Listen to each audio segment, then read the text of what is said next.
জয় Hind everyone. আরও একটি নতুন অঙ্কের ক্লাসে সবাইকে স্বাগত। আজ আমরা বেশ কয়েকটি নতুন অঙ্ক নিয়ে চলে এসেছি শর্ট ট্রিক্সের মাধ্যমে কিভাবে সেকেন্ডের মধ্যে উত্তর দেবে। বন্ধুরা সবগুলো অঙ্ক ভালোভাবে বোঝার চেষ্টা করো কিভাবে বলছি। ওকে, আজকে নতুন অঙ্ক আনার আগে কালকের যে হোমওয়ার্ক ছিল হোমওয়ার্কে চলে যাই, যেটা অনেকেই তোমরা সঠিক উত্তর দিতে পেরেছো আশা করি। 2 বছরে বার্ষিক 8% হারে রাখা নির্দিষ্ট পরিমাণ টাকা চক্রবৃদ্ধি এবং সরল সুদের পার্থক্য 20 টাকা, আসলের পরিমাণ কত? বন্ধুরা দেখো, এটা খুব কম সময়ে করার জন্য একটা সূত্র মনে রাখতে হবে যে সুদের চক্রবৃদ্ধি সুদের মানে কম্পাউন্ড ইন্টারেস্ট আর সিম্পল ইন্টারেস্টের মধ্যে যে ডিফারেন্স, সেই ডিফারেন্সের একটা সূত্র রয়েছে।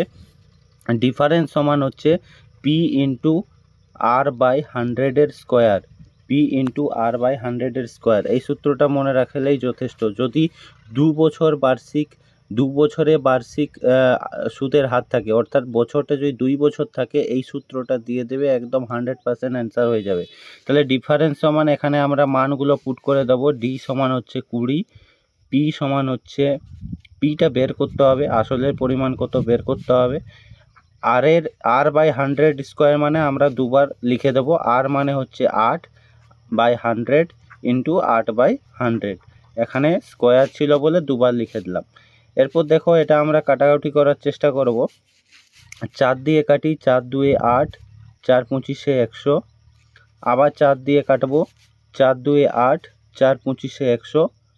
এখানে দেখো 2 2 4, 4 5 20, কেটে দিলাম। এরপর আমরা কোনাকুনি গুণ করে নেব। পি এর সাথে এখানে কিছু নাই মানে 1 গুণ করব, আর 25 25 25 আর 5 তিনটে গুণ করে নেব। তাহলে কি হবে? পি সমান কি হবে? 25 ইন্টু 25 ইন্টু 5। ওকে, 25 ইন্টু 25 ইন্টু 5। তাহলে এইটা গুণ করে নিলে কত হচ্ছে? 25 25 625 ইন্টু 5। তাহলে এর সাথে গুণ করে নেব। 5 5 25-এর 5, হাতে থাকে 2, 5 2 10, 2 12, 2 হাতে থাকে 1, 5 6 30, 31। তাহলে আমাদের অ্যান্সার হয়ে গেল কত? 3125 টাকা। খুবই কম সময়ের মধ্যে কিন্তু অঙ্কগুলো হবে।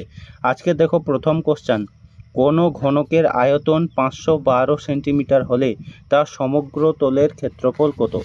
দেখো, আমরা একটা সূত্র জানি, ঘনকের আয়তনের সূত্র কি? বাহুর কিউ হচ্ছে ঘনকের আয়তনের সূত্র।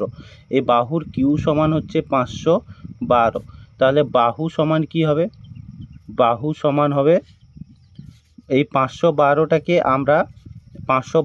আমরা কিউবে প্রকাশ করে নিই। 512 কার কিউব? 8-এর কিউব। 512 সমান হচ্ছে 8-এর কিউব। 8-এর কিউব তো, হ্যাঁ, 512 হচ্ছে 8-এর কিউব। এরপর বাহু সমান, দেখো কিউ কেটে যাবে, বাহু সমান হয়ে যাবে 8। বাহু সমান কত? বাহুর দৈর্ঘ্য হচ্ছে 8 সেমি। বাহুর দৈর্ঘ্য হচ্ছে 8 সেমি। কিন্তু আমাদের চেয়েছে কি, যে ঘনকের সমগ্র তলের ক্ষেত্রফল কত বর্গ সেমি। তাহলে এক্ষেত্রে আমরা কি করব? ঘনকের সমগ্র তলের ক্ষেত্রফলের সূত্র কি?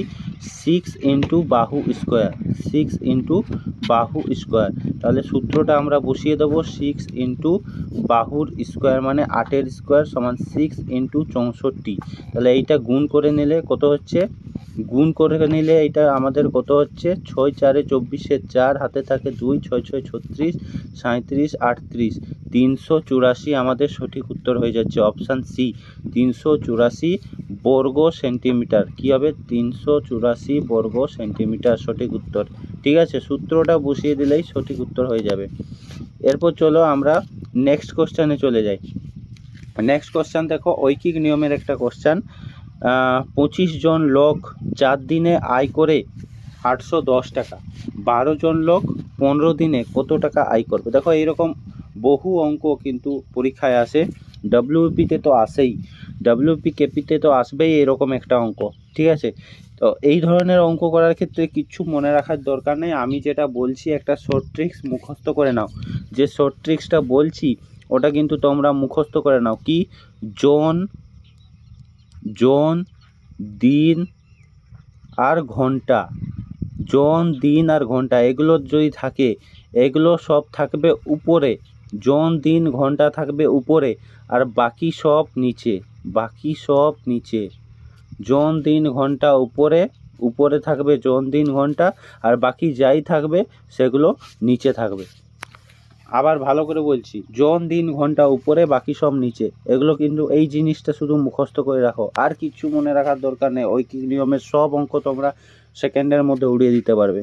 জন দিন ঘন্টা উপরে, বাকি সব নিচে। তাহলে দেখো এই অঙ্কটা করার চেষ্টা করি। এই দেখো জন 25 জন উপরে লিখে দিলাম, ইন্টু 4 দিন 4 লিখে দিলাম, ইন্টু ঘন্টা নেই মানে লেখার দরকার নেই। 810 টাকা আয় করলাম, এটা হচ্ছে টাকা। টাকা মানে আমি নিচে টাকা 810 লিখে দিলাম। ওকে, জন আর দিন আছে, ঘন্টার কোনো প্রশ্ন নেই। জন দিন উপরে আর বাকি যা আছে নিচে, সমান। এদিকেও যা আছে দেখো 12 ইন্টু 15 বাই কত টাকা আয় করবে, মানে এইটা এক্স ধরে নিলাম। এই এক্সের মানটা বের করতে হবে। তাহলে এইখানে আমরা যদি একটু ছোট করে কাটাকুটি করে নিই, তাহলে দেখো কীরকমভাবে হচ্ছে। 4 3 12, 4 3 12 কেটে গেল। এরপর হচ্ছে 5 3 15, 5 5 25 হয়ে গেল। 5 3 15, 5 5 25। এরপর যদি আমরা এইটা কাটি, 5 দিয়ে নিচে যদি কাটি, উপর নিচ কাটতে পারবো সমানে, যেহেতু এক্স একদিকে আছে। তাহলে কি হবে, 5 1 5, 31, 5 6 30, 5 2 10। তাহলে এইটাকে আমরা যদি ক্রস গুণ করি, কি হবে, ক্রস গুণ করলে x সমান 162 গুণ 3 3 9। 100 এর সাথে এটা গুণ হবে, আর এর সাথে এটা গুণ। এক্সের সাথে উপরে কিছু নেই মানে 1 আছে। তাহলে আমরা এটা গুণ করে নিই। গুণ করে নিলে কি হবে, 9 2 18, 8 হাতে থাকে 1, 9 6 54, 1 55, 5 হাতে থাকে 5, 9 1 9 5 14। তাহলে আমাদের অ্যান্সার কত হয়ে গেল, 1458। অপশান বি কারেক্ট অ্যান্সার হয়ে যাবে। 1458 টাকা আয় করবে। বোঝা গেছে? শুধু একটাই মনে রাখবে, জন দিন ঘন্টা উপরে থাকবে, বাকি সব নিচে থাকবে। ওকে, এরপর দেখো এই কোশ্চেনটা, কত টাকার 4 বছরে 7% হারে সরল সুদ হয় 70 টাকা। খুবই ইজি অঙ্ক। এইটা হোমওয়ার্ক থাকলো, খুব ইজি অঙ্ক। এইটা হোমওয়ার্ক থাকলো, সবাই কিন্তু কমেন্টে উত্তর দেবে। কত টাকার 4 বছরে 7% সরল সুদ হয় 70 টাকা। এইখানে একটা সূত্র আমরা জানি, আই সমান পিআরটি বাই 100। এই সূত্রটা বসিয়ে কিন্তু হোমওয়ার্কটা করে নেবে। অনেক কিছু বলে দিলাম। ওকে, থ্যাংক ইউ সো মাচ এই ক্লাসে থাকার জন্য। দেখা হবে নেক্সট কোনো ক্লাসে। ভিডিওটি অবশ্যই লাইক করো এবং শেয়ার করে দাও, এবং চ্যানেলটি সাবস্ক্রাইব করে না থাকলে অবশ্যই চ্যানেলটি সাবস্ক্রাইব করে অল নোটিফিকেশান অন করে রাখো।